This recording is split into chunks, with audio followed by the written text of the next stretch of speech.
So now it's time to take a look at the first guitar solo. I'm going to play it through for you first of all. 3 and 4.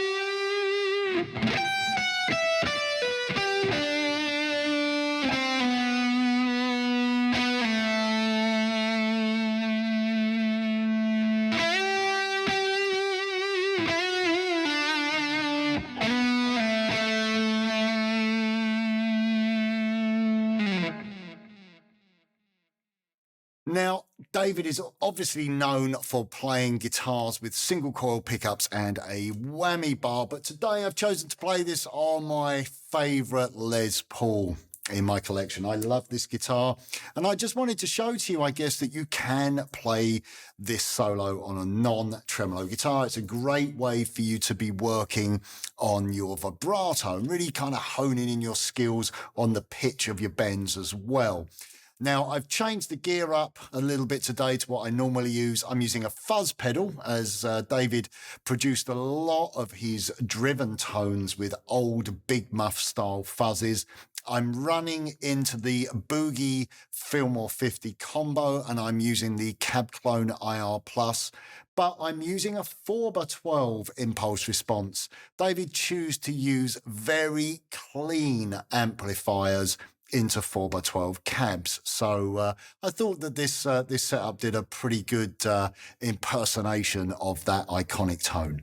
Now, this solo is performed over the chorus progression and is incredibly melodic and is based predominantly around arpeggios. We're really outlining the chord changes. So the solo actually kicks off with a little muted rake, almost like an arpeggio outlining the D chord.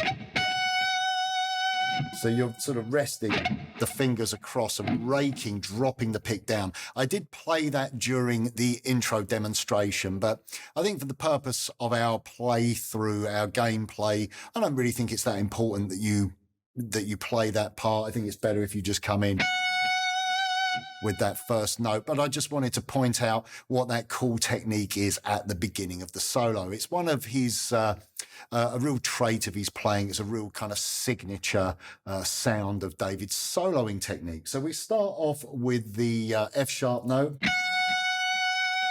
bend up a semitone, let down, then we bend up on the B string a whole tone, we release that note and play that note in a semitone lower. Coming down an A arpeggio there.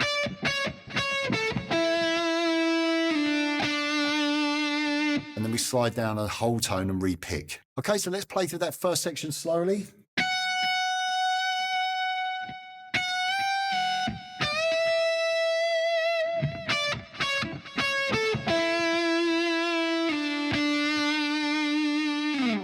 Pretty tricky, that opening section. I bend up with the third finger. Obviously, I'm using other fingers before it for strength.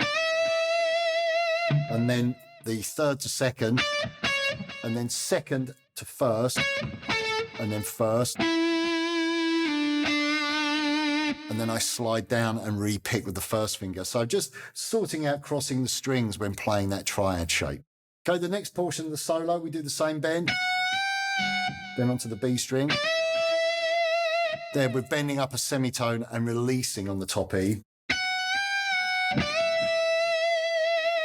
Pull off a semitone. Down the arpeggio. Slide down. Down again. Okay, and you're just descending down there on the D string. So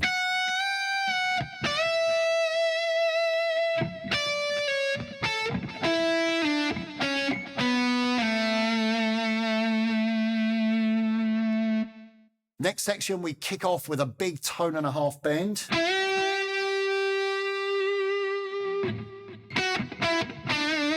very staccato phrase there. And then we pull off. So it's the same notes, but just phrased slightly different. The first time, then have this faster little lick here, pull off. And then we bend up a semitone. Then we jump up to the 12th position. We're pulling off 15 to 40. And then we pick the 12. Pull off 15 to 12. And then come down a G arpeggio there. There's your G, and then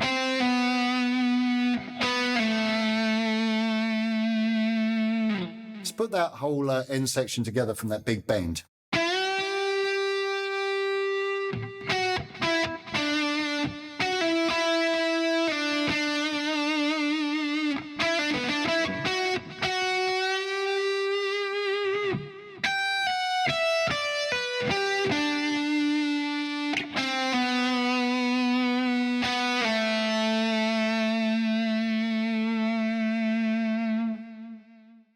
Now to conclude, the vocals come in, but we have some licks played in the background. We're going to bend up a tone and a half on the G string.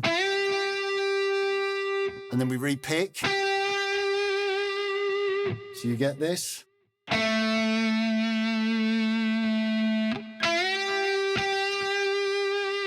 then we're bending up a whole tone.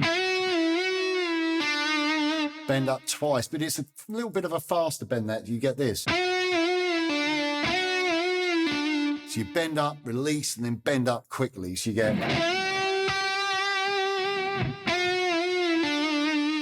Release that bend and pull off, and then we slide up, slide back, and re-pick that note. Let's have a listen to that whole section so you get...